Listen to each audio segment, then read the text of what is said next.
Friends എല്ലാവർക്കും നമസ്കാരം. നമ്മുടെ രാഹുൽ ഗാന്ധി മോദിജിനെ കുറിച്ച് സംസാരിക്കുന്നൊന്ന് നിങ്ങൾ കേട്ടുനോക്കും. പിന്നെ ആളുടെ വിദേശ ബന്ധങ്ങളെ കുറിച്ചും പറയുന്നുണ്ട്, നിങ്ങൾ കേട്ടുനോക്കാം.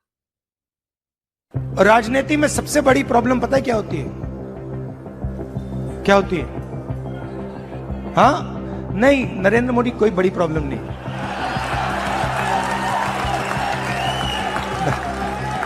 वो नहीं, मैं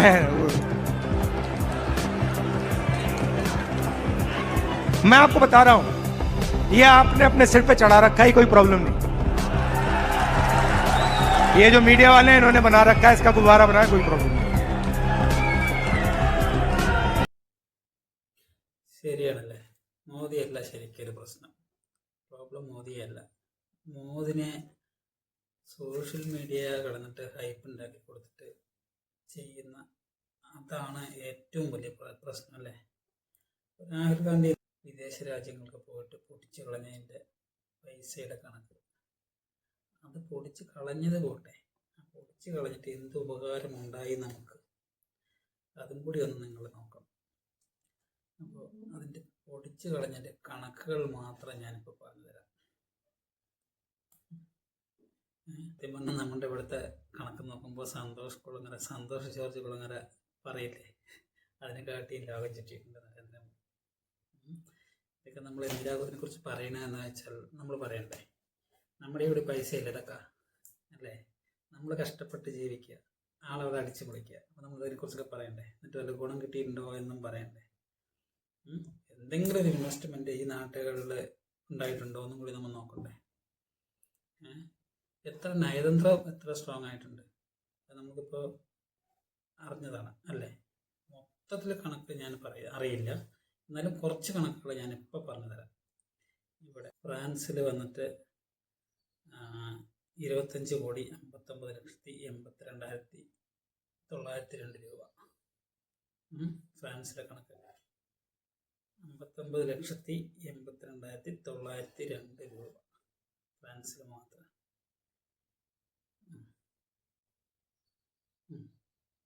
അത് കിടന്ന് USA ചങ്കിൻ്റെ നേരെ ഫ്രണ്ട് ട്രംപണ്ടിൻ്റെ മെയിനായിട്ട് സ്ഥലം ചിലവാക്കിയിരിക്കുന്നത് 16,54,84,302 രൂപ. മനസ്സിലായോ? നമ്മുടെ പൈസ ചിലവാക്കി ലാവിഷായിട്ട് വരികയാണ് കേട്ടോ. തീർന്നിട്ടില്ല.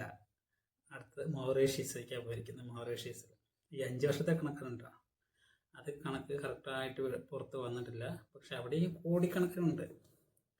അല്ല, എങ്ങനെ ഒരു 20 കോടിക്ക് താഴെ ഉണ്ടാവും. പിന്നെ അടുത്തത് തായ്ലാൻഡിൽ പോയി. എന്തിനാണാവോ, പട്ടായക്ക് പോയതാണെന്ന് അറിയില്ല. തായ്ലാൻഡ് 4,92,81,208 രൂപ. പട്ടായക്ക് പോയതായിരിക്കും അല്ലേ തായ്ലാൻഡിൽ. പിന്നെ ശ്രീലങ്കയിൽ പോയി 4,46,21,690 രൂപ. മോദിജി പോയതിന് കയ്യും കണക്കുമില്ല. ഇത് എന്തിനാണ്? അങ്ങനെ കുറേ ഉണ്ട് കേട്ടോ, കുറച്ച് കണക്കേ നമുക്ക് കിട്ടിയിട്ടുള്ളത്. ഒരുപാട് കണ്ട് തട്ടുപൊളുപ്പം അടിച്ച് പൊളിച്ച് കളയണം. ഇതിനിപ്പോൾ എന്താ ഉണ്ടായി എന്നിട്ട് ഇവിടെ വന്നിട്ട് നമുക്ക് എത്ര ബിസിനസ്സുകൾ ഇതൊക്കെ കാര്യങ്ങൾ ഇവിടെ നടക്കുന്നുണ്ട്. പിന്നെ നയതന്ത്രം എന്ത് നടക്കുന്നുണ്ട്? എന്തെങ്കിലും നയതന്ത്രങ്ങൾ നടക്കുന്നുണ്ടോ? ഒന്നും നടന്നിട്ടില്ലല്ലോ. ഇപ്പം നമ്മൾ ഓപ്പറേഷൻ സിന്ദൂർ വന്നപ്പോൾ എത്ര പേര് നമ്മളെ സപ്പോർട്ട് ചെയ്തു? എത്ര പേര് സപ്പോർട്ട് ചെയ്തു? ഒരാളും സപ്പോർട്ട് ചെയ്തിട്ടില്ല. ഒരാളും സപ്പോർട്ട് ചെയ്തിട്ടില്ല. ഫോണിലൂടെ വിളിച്ചിട്ട് പോലും സപ്പോർട്ട് ചെയ്തിട്ടുണ്ടാവില്ല ഞങ്ങൾ ചെയ്യാമെന്ന്. പിന്നെ ട്രംപെണ്ണം പറഞ്ഞത് ഞാനുണ്ട് നിങ്ങളുടെ കൂടെ എന്നല്ലേ പറഞ്ഞ് അങ്ങനെ ചെയ്തതെന്നല്ലാതെ വേറെ എന്തെങ്കിലും ഉണ്ടോ? അവരിവിടെ വന്നിട്ട് അടിച്ചു പൊളിച്ച് കുറേ പേരെ കൊന്നിട്ട് പോയി. തിരിച്ച് നമുക്ക് എന്തെങ്കിലും കൂടുതലായിട്ട് ചെയ്യാൻ പറ്റിയോ? ഇല്ല. അപ്പോൾ വേറെ ആരും സപ്പോർട്ട് ചെയ്തിട്ടില്ല. പിന്നെ എന്തിന് മോദിജി ഇത്രയും രാജ്യങ്ങളിൽ പോയിട്ട് പൈസ കളയുന്നു എന്ന് മനസ്സിലായിട്ടില്ല.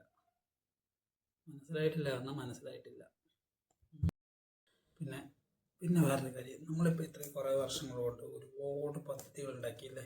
ബേട്ടി ബച്ചാവോ, ബേട്ടി പഠാവോ, സ്വച്ഛ് ഭാരത്, പിന്നെ അങ്ങനെ കുറേ എന്തെങ്കിലും ഗുണം ഉണ്ടായെന്ന് പറഞ്ഞാൽ കൊള്ളാമായിരുന്നു. ഇത് ഫുള്ളും PR വർക്ക് മാത്രമാണ് നടന്നുകൊണ്ടിരിക്കുന്നത്. പിന്നെ വേറൊരു PR വർക്ക് ഉണ്ട്. റെയിൽവേ സ്റ്റേഷനിലെല്ലാം നമ്മൾ ഒരുപാട് PR വർക്കുകൾ നടക്കുക. റെയിൽവേ സ്റ്റേഷനിലൊക്കെ മോദിയുടെ ഫോട്ടോ ഒക്കെ വെച്ചിട്ട് സെൽഫി പോയിന്റ് അങ്ങനെ ഇങ്ങനെയെന്ന് പറഞ്ഞിട്ട് ഒരുപാട് സംഭവങ്ങളുണ്ട് അല്ലേ. അതെന്തിനായിരുന്നു? മോദിയുടെ അവിടെ വെച്ച് സെൽഫി പോയിന്റ് ആ ബോക്സിൽ വെച്ചിട്ട് സെൽഫി എടുക്കാനോ? അതിന് മാത്രം നമുക്കിപ്പോൾ ചിലവായിരിക്കുന്ന പൈസ നോക്കിക്കോ. 967.46 കോടി രൂപ. 1000 കോടി രൂപയാണ് ഇതുപോലുള്ള PR വർക്കിന് മാത്രം മോദിജി കളഞ്ഞിരിക്കുന്നത്. എന്താ നടന്നിരിക്കുന്നത് PR ചിലവാക്കിയിട്ട്? മോദിജിക്ക് ഭയങ്കര ഹൈപ്പ് വന്നു. ഒരുപാട് പ്രശ്നങ്ങളും കാര്യങ്ങളിലൊക്കെ മറച്ചു വെച്ചു. എന്നിട്ട് വീണ്ടും അധികാരത്തിൽ വന്നു. അതല്ലാതെ വേറെന്താ ഇപ്പം നടന്നിരിക്കുന്നത്? പറയൂ.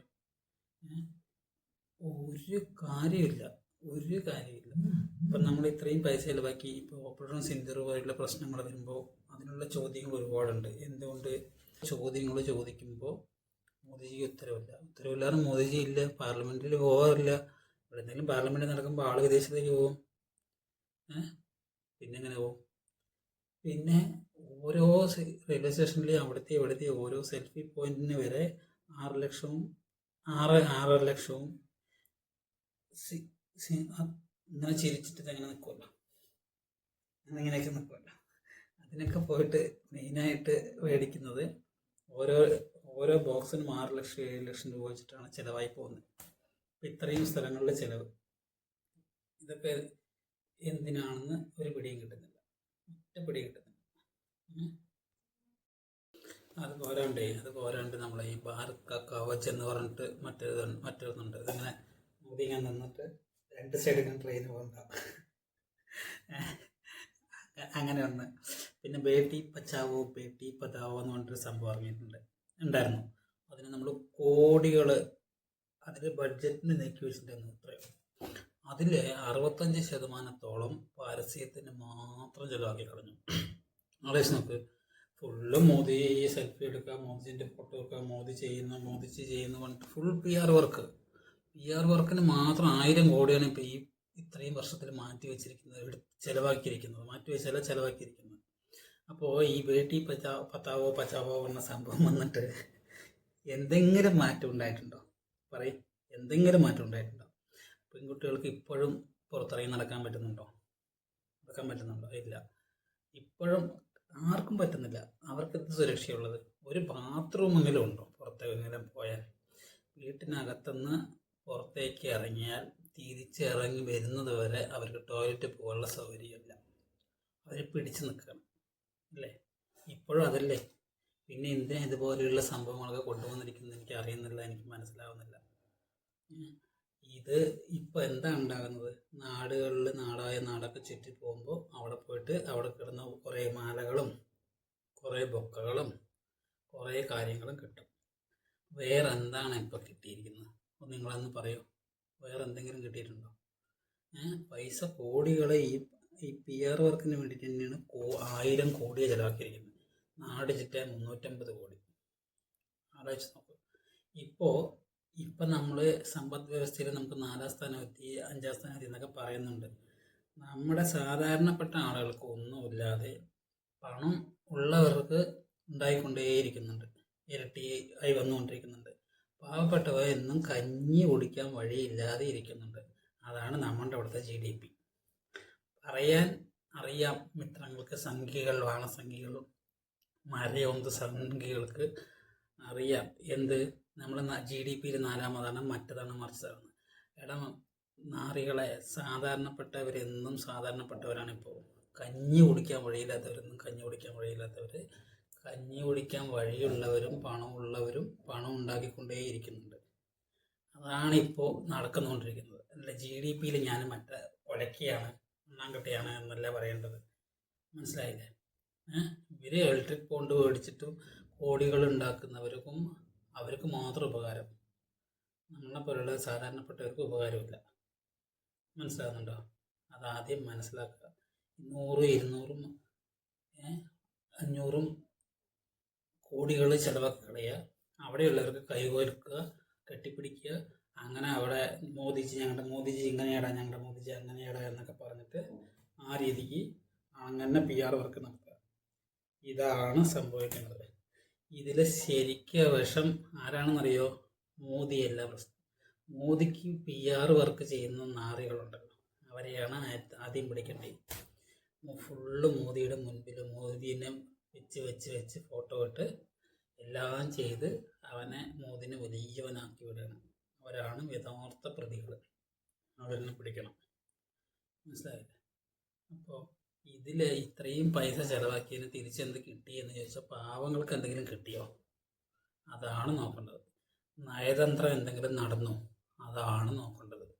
ഒരു നയതന്ത്രവും നടന്നിട്ടില്ല എന്ന് നമ്മുടെ ഈ ഓപ്പറേഷൻ സിന്ദൂറിൽ മനസ്സിലായതാണ് അല്ലേ? ഒരാൾ പോലും നമ്മളെ സപ്പോർട്ട് ചെയ്തിട്ടില്ല. അപ്പോൾ എന്ത് BJP ഗവൺമെൻറ് ഇപ്പോൾ എന്ത് ചെയ്തു? അത് നിങ്ങൾ സത്യം പറഞ്ഞാൽ ആലോചിക്കാനുള്ള കാര്യങ്ങളാണ്. അതിലൂടെ ആലോചിക്കാനുള്ള കാര്യങ്ങളാണ്. അപ്പോൾ നിങ്ങൾ ഈ വീഡിയോ ഇഷ്ടപ്പെട്ടാൽ ഒന്ന് തന്നെ ലൈക്ക് ചെയ്ത്, ഷെയർ ചെയ്ത്, കമൻറ്റ് ചെയ്ത്, സബ്സ്ക്രൈബ് ചെയ്യുമോ?